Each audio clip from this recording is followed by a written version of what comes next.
अब अपने लोगों को मर मिटने के लिए तैयार करो। केवल 1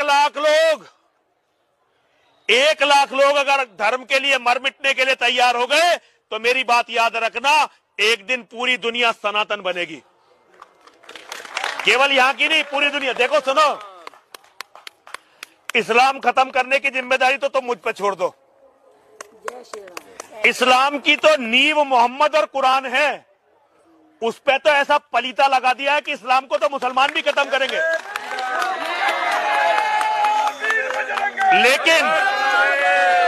लेकिन इसमें अभी 50 साल लगेंगे। 50 साल में हिंदू धर्म ना खत्म हो जाए, इसकी जिम्मेदारी संभालो और इस काम के लिए ज्यादा बच्चे पैदा करो, ज्यादा हथियार खरीदो।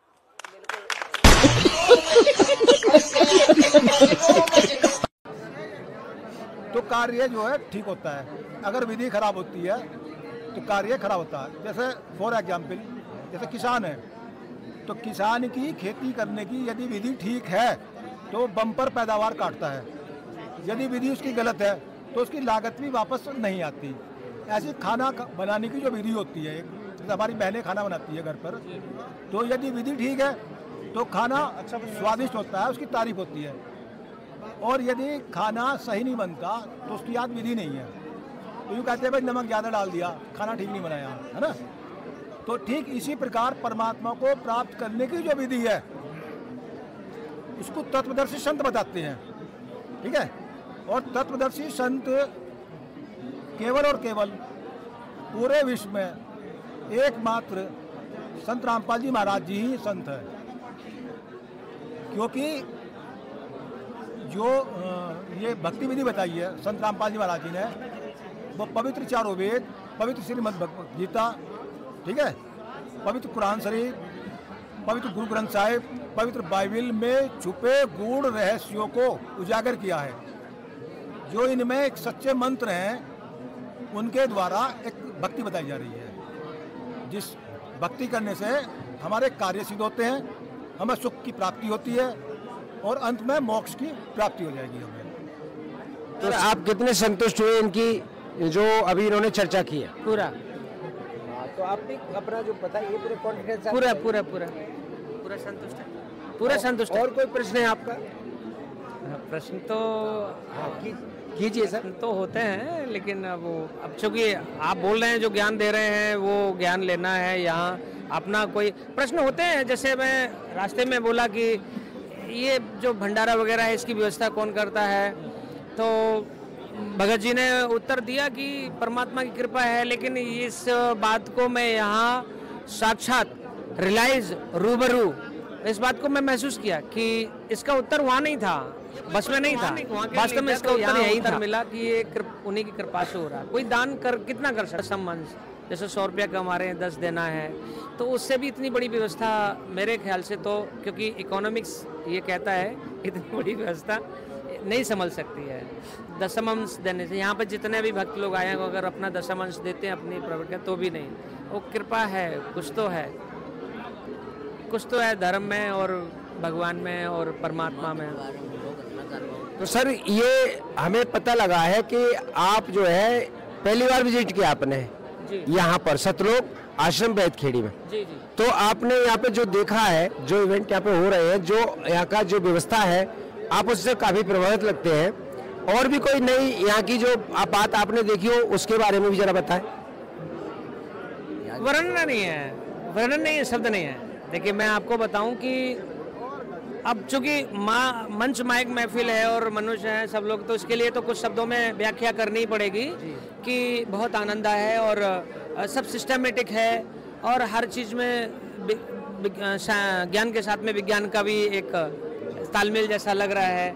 क्योंकि यहाँ मुझे वो उसका दिया गया मोबाइल चार्ज का, क्योंकि मोबाइल तो हर इंसान लेके आएगा और उसका चार्ज का सिस्टम एक लाइन मतलब सिस्टम है, सिस्टम मतलब साइंस, तो ये चीज़ देखने को मिल रही है, बहुत अच्छा लग रहा है। तो सर आपसे ये जानना चाहेंगे, जैसे आप गेट में एंट्री करते हैं तो आपको वहाँ पे कैसा महसूस होता है और क्या क्या व्यवस्था आपने शुरू से देखनी? शादी करने के लिए जितना जद्दोजहद करते हैं और 300-400 आदमी की या हम ज़्यादा से ज़्यादा 1000 आदमी की व्यवस्था के लिए अकल के घोड़े खोलने पड़ते, इतना पैसा जुटाना पड़ता जब से बच्ची आती है।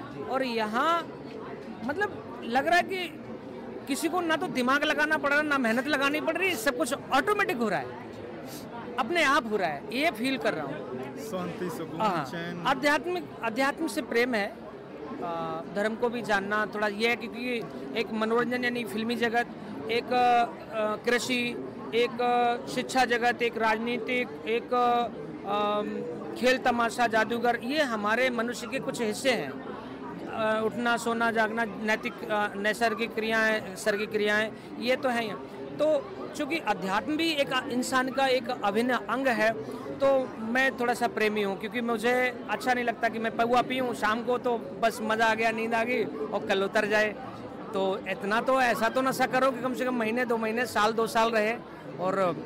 और बढ़िया बात रहे कि एक बार नाम दाम लेके ज़िंदगी भर का नशा अपना हो जाए। तो ये सब की तो चाह में हूँ। तो आध्यात्मिक हिस्सा है, तो अध्यात्म में मैं समझने की कोशिश में लगा रहता हूँ कि क्या है और संत महात्मा के द्वारा क्या हो रहा है, और जो दरवाजे से भिखारी आता है वो क्या हमको आशीर्वाद भी देके जाता है, तो उसके पीछे क्या साइकोलॉजी रहती है। अगर बढ़िया सेवा कर दी तो बढ़िया वाला अंदाज में बोल देगा, और हम लोग घर में धार्मिक कार्यक्रम कराते हैं तो उसके पीछे हमारी एक साइकोलॉजी होती है कि हमें 4 आदमी धार्मिक कहे। तो ये सब तो चल ही रहा है, लेकिन असली अध्यात्म जो है परमात्मा है, अपने गुरुजी हैं, मुझे पूरा महसूस हो रहा है। लेकिन अब चूँकि अगर मैं वर्णन करने पर उतर रहा हूँ तो मेरी जुबान तो इस लायक नहीं है अभी हाल फिलहाल में, क्योंकि अभी तो मैं नाम दाम भी नहीं लिया हूँ। तो मैं अभी I am not deserve to tell that कि महाराज जी इतने महान हैं, और उनकी महानता का मैं कैसे वर्णन कर सकता हूँ। मैं अभी तो अधिकारी ही नहीं हूँ। हाँ, ये है कि अभी देखा दाखी का मामला है, चलेगा, फिर नाम दाम तो लेना ही है। जब परमात्मा ने बुला लिया है, इतनी कृपा की है, तो अभी इसमें क्या शक है कि मैं नाम दाम नहीं लूँगा। तो क्यों नहीं लूँगा?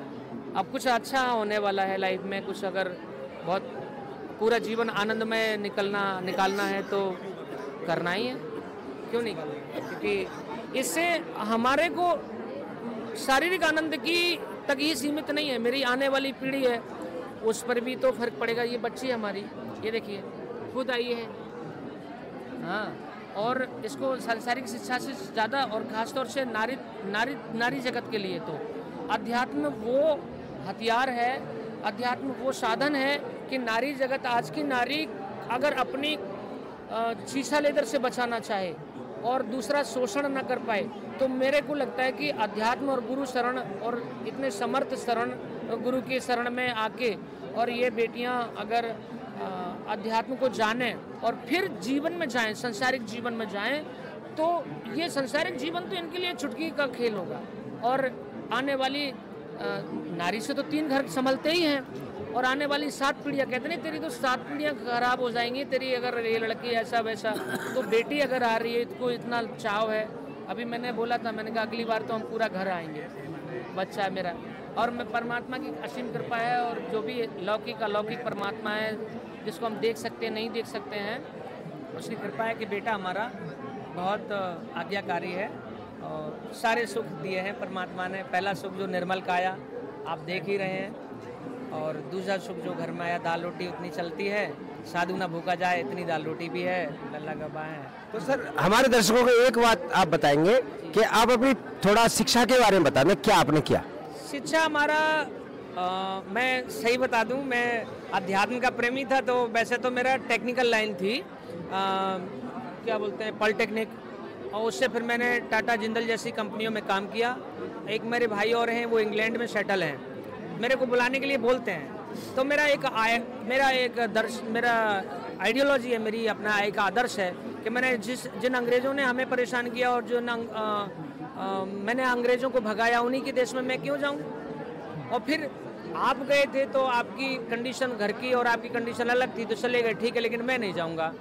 तो टेक्निकल ऐसे हो गया, और माता पिता की सेवा के लिए कोई घर में था नहीं, तो पत्नी श्री को घर पे छोड़ा तो वो मान गई। फिर मुझे भी लगा कि मैं इतनी दूर क्यों हूँ 2 पैसे की जगत में, 2 पैसा अगर घर पे ही हो जाएगा तो ठीक है, तो फिर मैं घर पे सेटल हो गया। फिर उसके बाद में मैंने अपनी शिक्षा बढ़ाई, तो चूँकि अध्यात्म से अच्छा मेरा लगाव था तो मैंने दर्शन शास्त्र में ग्रेजुएशन की, फिलोसफी में। तो चूँकि उधर से समाज से भी कुछ दर्शन हो रहा था, क्लियर भक्ति, और जैसी भी हमारे माता पिता के द्वारा हमें लेगेसी में भक्ति मिली, मूर्ति पूजा, तीर्थ स्थानों पे जाना, भ्रमण करना, नहाना धोना और ये सब, तो दर्शन से भी एक भक्ति का एक अलग से दृश्य पटल।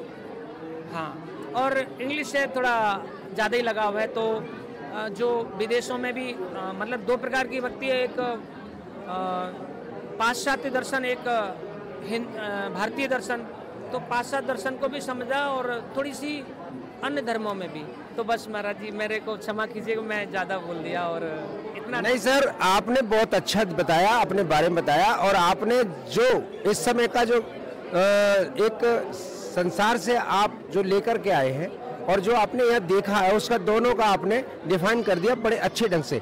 तो सर ये तो आपको जो की पढ़ाई है दर्शन शास्त्र की जो बात कर रहे हैं आप, तो उस हमने सुना है दर्शन शास्त्र से विज्ञान की खोज की, जो हमारी आज पाश्चात्य संस्कृति जिसको बोलते हैं या जो विज्ञान जो बोलते हैं, वो दर्शन शास्त्र की देन है जो कि भारतीय है। ऐसा भी हमने कई जगह, कई वीडियो में, कई यूट्यूब पे वगैरह वीडियो देखते हैं तो उसमें भी देखा है, सुना है, कई विद्वान लोगों के बात मुँह से भी सुना है ये बात को। तो उसमें ये चीज़ हमने पाई, महसूस किया कि हमारा भारतीय दर्शन शास्त्र ही विज्ञान को देने वाला है, हमारे वेद ही विज्ञान को देने वाले हैं। क्या अब से 50 साल पहले कोई इतनी तरक्की थी जो 50 साल के इधर जो हुआ है, ये तो आप महसूस करते होंगे, या कोई कुछ था पहले? कभी साइकिल भी 2 पहिए की बनी थी और आज हम कितना विकास कर गए। तो ये सब हमारे वेद और दर्शन शास्त्र और अद्वैत एक सिद्धांत होता है कोई, उसमें भी ऐसा हमने सुना है, जो वैज्ञानिक लोग हैं वो बोलते हैं कि हमारा भारतीय जो संस्कृति है उसे अंग्रेज लोग ले गए थे, जो हमारे असली शास्त्र थे। तो आपको इस तरह से कोई भी अगर जानकारी हो तो हमारे दर्शकों को दीजिए सर। देखिए भगवान, प्रश्न चूंकि लंबा था तो मैं केंद्रित कर रहा था अपने आप को कि आपके प्रश्न की एक टैगलाइन क्या है। मतलब मैं जो समझ पा रहा हूँ, मैं रिपीट कर दे रहा हूँ कि शायद आपका प्रश्न ये था कि विज्ञान और अध्यात्म और धर्म, ये तीनों एक दूसरे को कैसे एक दूसरे के पूरक हैं। जी सर, जी सर, ऐसा ही समझे, ऐसे सर, कुछ प्रश्न सर, का यही है तात्पर्य था। तो विज्ञान तो धर्म को और अध्यात्म को समझने का एक साधन है, विज्ञान। मेरी अपनी एक जो व्यक्तिगत राय है, विज्ञान और विज्ञान का उत्तरोत्तर जो विकास हुआ है वो विज्ञान था ही, पहले से भी था, ऐसा नहीं है। और धर्म तो यह है कि धारणा है, अच्छी चीज़ को धारण कर लो और हम जो प्रकृति गत है उसको करो, जो सत्पुरुषों की करना। सर मेरा प्रश्न ये था, लंबा तो ये हुआ कि उसको थोड़ा मैं शॉर्ट में बोलता कि जैसे ये विज्ञान, कभी विज्ञान महाभारत और रामायण में दिखाया गया था, जो तीर चलते थे, जो आज हमारे यहाँ बड़ी बड़ी मिसाइलें बनाई गई हैं, वो तीर एक छोटा सा होता था और वो लाखों को मारता था। उनकी कॉपी की गई, उनकी पहुंच ऐसी थी, जितने उसमें टारगेट करते उतने मरते थे। और आज की मिसाइल, आज का परमाणु बम डाला जाए तो उसकी कोई सीमा नहीं है, कोई के इतने मारेगा, वो तो ये लिखा है कि जहाँ गिर जाएगा वह विनाश कर देगा। तो पहली विज्ञान का और अब की विज्ञान का मैं आपसे थोड़ा अंतर जानना चाहता हूँ। पहली विज्ञान में एक्चुअल में बहुत सारी चीज़ें थी, लेकिन उनको प्रैक्टिकली प्रूव करके और उसमें ऐसे किताब में या कोई जैसे आजकल कंप्यूटर में सेव कर लेते हैं, पहले किताब में सेव कर लेते हैं, तो थी तभी भी। जैसे कि वो आपने भी बताया, तीर ऐसे 2 क्रियाएं हैं हमारे केमिस्ट्री में पढ़ते हैं, फ्यूज़न और फिजन, यानी कि एटॉमिक फ्यूज़न और एटॉमिक फिजन। आप पढ़े लिखे हैं तो आप जान रहे हैं, मतलब हिंदी में बोले तो नाभिकीय संलयन और नाभिकीय विखंडन, ये क्रिया है ब्रह्मास्त्र में। 1 से 10 बनाना क्या करता है? There are 3 things in atom, neutron, electron, proton. So proton and neutron in the nucleus, am I right saying? Neutron और प्रोटॉन न्यूक्लियस के अंदर में है। जब न्यूट्रॉन को तोड़ा जाता है, इलेक्ट्रॉन का तो कक्षा में ही खेल है, बार बार वो तो संयोग करके एक दूसरे मॉलिक्यूल से और एक दूसरे परमाणु से क्रिया करने में, संयोग करने में सहायक रहता है। लेकिन जब न्यूट्रॉन को तोड़ा जाता है, कहते हैं न्यूक्लियर बम, तो न्यूट्रॉन जब 1 से 3 बनता है, फिर वो 3, फिर 1 3 को और बनाता है, फिर 1 3, ये क्रिया रुकती नहीं है, नाभ की विखंडन बोलते हैं। ऐसे ही विखंडन से जब हमारे ऐसे आती है तो उसको संलयन बोलते हैं। ये चीज़ें थी, पहले भी थी, अभी भी, लेकिन अब ये है कि प्रैक्टिकली उसको हम लोगों को जब बच्चों को प्रोजेक्ट देते हैं कि प्रोजेक्ट करो, एक्टिविटी करो, और वो क्या बोलते हैं प्रैक्टिकल करो, तो अब हम लोगों को वो एप्रेटिस के द्वारा और सामानों के द्वारा उन चीज़ों को समझाया जाता है। और अब चूँकि इलेक्ट्रॉनिक मीडिया है, मोबाइल है, तो बच्चों को एनिमेशन के द्वारा, या आजकल एक और AI भी आ गया, तो इजी टू अंडरस्टैंड ऐसे छोटे छोटे बच्चों को भी समझाया जा सकता है। लेकिन पहले के ज़माने में सिर्फ कल्पना के द्वारा ऐसा होता होगा, ऐसा था क्या, तो बस मान लेते थे, कुछ चीज़ों को मान भी लेते थे, और मान लेते थे, फिर उस पर होमवर्क होता था। जैसे मान लिया कि हम आकाश में उड़ सकते हैं परिंदों की तरह, तो कार के अलावा फिर हवाई जहाज भी बन गया। अभी मान लिया कि हम चलते चलते बात कर सकते हैं क्या, लैंडलाइन बना था, मान लिया, कल्पना की कि क्या चलते चलते बात कर सकते हैं, can I talk with walk, can I fly in the sky. तो मानना शुरू किया, जानना शुरू किया, तो उस पर होमवर्क शुरू हुआ, तो वो हो भी गया। अगर हम संतुष्ट हो जाते तो नहीं होता, तो मान जैसे कि सर शास्त्रों में कुछ प्रमाण मिलता है, हमारे जो अभी आप धर्म ग्रंथों के सामने खड़े हैं, जरा मैं अपने कैमरामैन से कहूँगा जरा दिखाएंगे। इन शास्त्रों में, वेदों में कुछ ऐसी, जो हमारे पुराणों में ऐसा आता है कि पहले विमान होते थे जो इच्छा से, मन से चलते थे। त्रेता और द्वापर और सतयुग की तरफ का इशारा है। तो आज का विमान पेट्रोल आदि जो पदार्थ हैं उनसे चलता है, और विज्ञान ने जो अब तरक्की की थी उसके लिए हम पहली विज्ञान की और आज की विज्ञान में थोड़ा जानना चाहते हैं। जैसे ये मॉलिक्यूल है, पहले था अणु, और उसके हिसाब से जब कल्पना की गई, जब उस थ्योरी पे प्रैक्टिकल करने के लिए अपना विचार यानी कि अपना ध्यान लगाया गया, तो वो कल्पना में वो चीज़ बनी और वो एक पार्ट बन गई और उसका मेटल तैयार किया गया। तो वो विज्ञान तो इस समय से ये थी, वो उनका सिद्धियाँ जो जिसको कहते थे कि उनको सिद्धि थी। जैसे कि अर्जुन के पास एक गांडीव धनुष की बात आती है महाभारत काल में, तो गांडीव धनुष जो था वो उस पर ऐसा संधान किया जाता था विचार से कि 1 लाख मारेगा तो 1 लाख ही मारता था। मेरा सवाल ये था। और आज अगर मिसाइल को छोड़ा जाए, जिस क्षेत्र में गिर जाए, तो कहते हैं 100 किलोमीटर तक पूरा सब खत्म कर देगी। तो आज के विज्ञान जो हमारे जिन शास्त्रों को और देशों ने प्रयोग किया, हमारे वेदों को, भारतीय वेदों को, भारतीय ऋषियों की देन को, वो चीज आज हम उसकी यहाँ पर या तो नकल कर रहे हैं या फिर अभी पूर्ण रूप से जान नहीं पाए। वो कट जाए, हम या तो जान नहीं पाए या उस चीज पे अभी पहुंच नहीं पाए, या हमारे यहाँ अभी उस चीज की क्या कमी है, ऐसा आप महसूस करते हैं? देखिए, पहली बात तो मैं बहुत हाथ जोड़ के और कान पकड़ के क्षमा चाहता हूँ, क्योंकि मैं अभी नाम दाम नहीं लिया, तो इस क्षेत्र में इतना मुझे नहीं बोलना चाहिए। लेकिन आपके चूंकि प्रश्न पे प्रश्न आ रहे हैं, तो मैं आखिरी में एक बात बोल रहा हूँ, और प्लीज इसके बाद में मैं मुझे और पाप का भागी मत जी बोलिए। ऐसी मेरी अंदर से एक आवाज आ रही है कि मैं क्यों इतना वो ज्ञानदाता बन रहा हूँ। ये बच्चा मेरे को लेकर आया, मैं लल्ला ही बोलता हूँ इसको, और भगवान इनका स्वास्थ्य 100 साल तक और ऊपर भी बढ़िया रहे, क्योंकि ठीक है जी, भागी है, ठीक है सर, पुण्य मिले हमारा इन्हें कोई।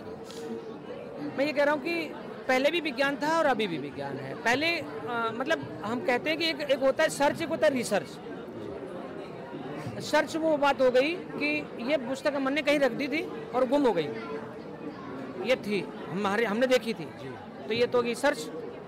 रिसर्च, हर जगह पर रिसर्च सेंटर लिखा रहता, आपने देखा होगा कहीं ना कहीं, अनुसंधान केंद्र, रिसर्च सेंटर। री क्यों लगाया? What is the difference between search and research? तो search, what I am searching, मतलब मैंने कोई चीज़ रख दी, चाबी रख दी, वो उसको हम ढूंढ रहे हैं, तो वो हो गया सर्च। और रिसर्च कि मतलब हमें नहीं पता है और हमने कल्पना की जैसे पुष्पक में अभी आपका जो प्रश्न था तो मैं समझ रहा था कि शायद आपका प्रश्न इस बात को कनेक्ट कर रहा था कि पहले के विज्ञान में और अब के विज्ञान में क्या अंतर है। जानने वाले ना तो अभी को मानेंगे ना पहले को मानेंगे कि ब्रह्मास्त्र कैसे चलता था, और आज का जो प्रवल्सन सिस्टम है, इम्पल्सन सिस्टम है, जिससे हमारी जो रॉकेट है वो छोड़ा जाता है, हमारे सैटेलाइट को छोड़ के आता है हमारे ग्रेविटेशनल फोर्स से बाहर। क्योंकि अभी तक कोई ऐसा प्रोजेक्ट साधन नहीं बना जिसको हम किसी सैटेलाइट को प्रोजेक्ट करें यहीं से मैकेनिकली कि वो हमारे गुरुत्वाकर्षण क्षेत्र से ऊपर पहुंच जाए और वो अपनी ऑर्बिट में उसको हम स्टेबल कर लें। मैं सही हूँ? तो वो क्या करते हैं, हम उसको रॉकेट से उसको छोड़ने जाते हैं। तो रॉकेट किस सिद्धांत पे चलता है? प्रोपल्सन सिस्टम पर, इम्पल्सन सिस्टम पर। तो इसी तरीके से एक सोलर सिस्टम हुआ करता होगा जो कि आज तो उससे बिजली भी बन रही है। तो क्या सौर उनका जो पुष्पक विमान है क्या सौर ऊर्जा से नहीं चलता होगा? एक अनुमान लगाने की बात है। तो मतलब था पहले भी साइंस और आज भी है, लेकिन हमने क्या करा, रिसर्च कर लिया उसको। मतलब मैं भी आप संत महात्माओं का और आपका वेद पुराणों का या जो भी जहाँ से विज्ञान है वही बोल रहा हूँ। मेरा देखिए सर, मैं भी कुछ अपना जैसे आपने अपने जो ग्रेजुएशन बताया है, मैं इतना पढ़ा हूँ, आपकी अपनी जो नहीं आपने पूछा हाँ, तो मैंने ठीक बताया, नहीं तो ठीक है मैं तो हाँ, वो जानना ही जरूरी था, जरूरी था। ऐसा है सर जी हाँ, आ रहा है।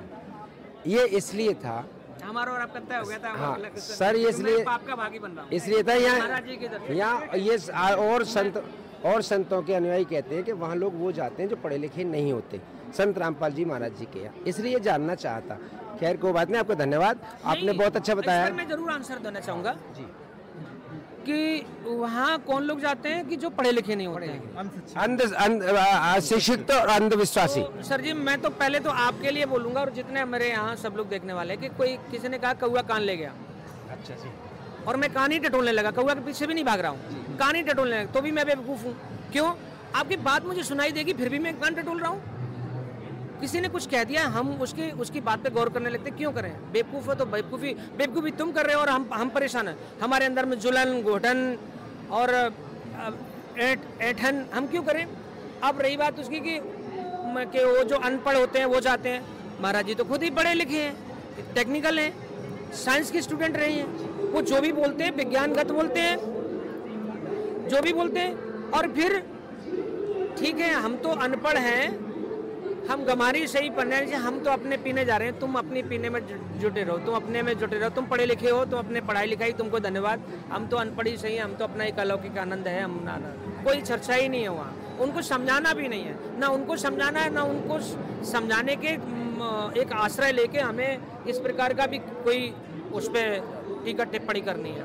बोलने दो जी सर, हम अब वीडियो को थोड़ा ज़्यादा लंबा हो जाएगा, इसलिए शॉर्ट में अब ये कहेंगे, इस आप जो जैसे आपने अनुभव किया, आपने जो देखा और आपको वहाँ बाहर से और यहाँ पे जो अच्छा लगा आपने बता दिया, लेकिन अब आप उनको क्या कहना चाहेंगे जो आपके और साथी हैं, युवा हैं, पढ़े लिखे?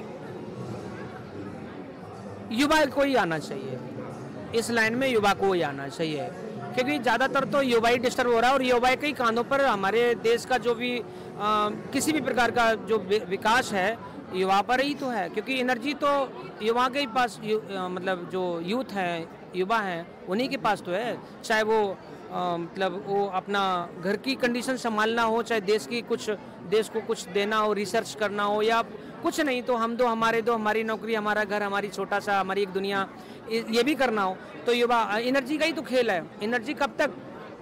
अब 60 तरफ नहीं जा सकते, अब तो 50 ही रह जाएगी। तो 50 तक आप कुछ कर लो, और 25 से लेकर 50 तक 25 साल में तो युवा को यही कहना है कि आप आध्यात्मिक हो और इन चीज़ों को समझ के और तब संसार में जाएं, तो आप सांसारिक जीवन तो बढ़िया जी ही सकते हैं और अलौकिक आनंद भी आप मतलब अपनी समस्याओं का खुद ही निदान करने की आपके अंदर में कैपेबिलिटी होगी। डायरेक्ट अगर आप जो मेटेरियलिस्टिक वर्ल्ड है, जो भौतिक संसार है, साइंस के स्टूडेंट क्या होता है? भौतिक संसार है। तो उन्होंने डिप्लोमा किया, केमिकल इंजीनियरिंग की, मैकेनिकल इंजीनियरिंग की, और बस उसी से डॉलर छापने लग गए या रुपए छापने लग गए। तो मतलब युवाओं को अगर अध्यात्म का ज्ञान हो के और तब संसार के फील्ड में जाएं, सेवा करें, फिर वो कहीं जाएंगे तो वहाँ का हर प्रकार का माहौल बड़ा ह्यूमरस होगा, बड़ा ब्यूटीफुल होगा, मतलब कैसा भी होगा, बहुत बढ़िया होगा, आनंद आएगा। वो जहाँ भी रहेगा, ड्यूटी करेगा, अड़ोस पड़ोस के लोग उससे महकेंगे, जानेंगे, खुश रहेंगे, वो खुद प्रसन्नचित रहेगा, लोगों की प्रसन्नचित, और उसकी जो काम करने की इफिशियंसी होगी वो 100% होगी, 99 भी नहीं बोल रहा हूँ, 100%। क्यों कि वो जान रहा है, वो अपना 100% देगा, क्योंकि वो जान रहा है कि ये सब संसार वो एकदम तमाशा है, नौटंकी है। हमें काम करना है, ये तो हम काम करेंगे 8 घंटे तो हमारा ही घर चलेगा, लेकिन हम तत्परता से करेंगे, तल्लीनता से करेंगे, इसमें हमें आनंद मिलेगा। तो युवा के अंदर में ये सोच धर्म के द्वारा या अध्यात्म के द्वारा, धर्म हमने अभी इसलिए कह दिया कि धर्म एक धारणा ही तो है, अच्छी धारणा। अब उसमें थोड़ा विवाद और खराब इसलिए हो गया कि दूसरे धर्म के लोग कहते हैं मेरा धर्म अच्छा है, तुम्हारा कुछ नहीं है, तो यहाँ धर्म पे थोड़ा सा मारा मारी हो जाता है। अध्यात्म में ऐसा है नहीं। तो यह तो एक चीज साफ है, आपने पढ़ा होगा भी, जीव हमारी जाति है, मानव धर्म हमारा, हिंदू मुस्लिम सिख ईसाई धर्म नहीं कोई न्यारा, ये संत रामपाल जी महाराज जी का नारा है। तो संत जी ने सब मानव को एक करने का प्रयत्न जो किया है, और जिसपे वो चल रहे हैं और जिसके लिए वो संघर्ष कर रहे हैं, वो उनका पूर्ण होता दिखाई दे रहा है। सर, ये तो आपने जो यहाँ पर देखा और आपने जो यहाँ पर आकर के जो बताया हमारे दर्शकों को, और जो आपने जानकारी दी, उसके लिए आपका बहुत बहुत धन्यवाद सर, और हम आपका धन्यवाद करते हैं। तो दर्शकों, देखा आपने, ये हमारे जगत से आए हुए और संत रामपाल जी महाराज जी के आश्रम में, सतलोक आश्रम बैतखेड़ी में इन्होंने आकर के यहाँ का नज़ारा देखा, और आध्यात्मिक सदग्रंथों से इन्होंने वो जानकारियाँ सुनी और उनसे प्रभावित हुए। तो दर्शकों, देखते रहिए हमारे YouTube चैनल को, आध्यात्मिक जागृति। धन्यवाद। अंदर एक कंपन सा हुआ था, और क्या है, और वो कंपन का क्या वर्णन कर सकते हैं। आलू टमाटर की सब्जी अच्छी लग रही है, तो कैसी अच्छी लग रही है कुछ पता है? बस उसका कोई वर्णन तो है नहीं, अच्छी लग रही है, बस चूमा, गेट को माथा टेका, और बस में चढ़ने से पहले बस को चूमा, तो ये अंदर में। संतों की वाणी में तो ये आता है कि गूंगा केरी सरकरा, खाए और मुस्काए, वो तो आंतरिक अनुभव हो गया।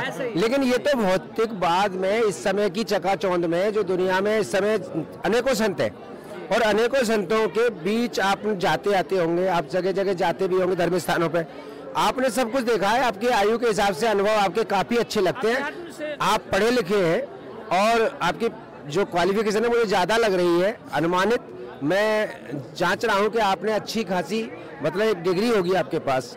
तो सर, मैं ये जानना चाहूँ, जैसे आप ये सब कुछ दिख रहा है प्रत्यक्ष, वो अनुभव जो होता है उसके लिए तो हम नहीं वर्णन कर सकते, लेकिन जो दिख रहा है उसका तो वर्णन हम विस्तार से कर सकते हैं। जैसे आप गेट में आए, आपके जूते कहाँ जमा हुए, आपने क्या क्या देखा, आपने क्या क्या खाया, आपने यहाँ की व्यवस्था क्या है, वो आप डिटेल में बता दीजिए सर। अब आप बताइए डिटेल में। तो ये है कि अच्छा, बहुत अच्छा है, और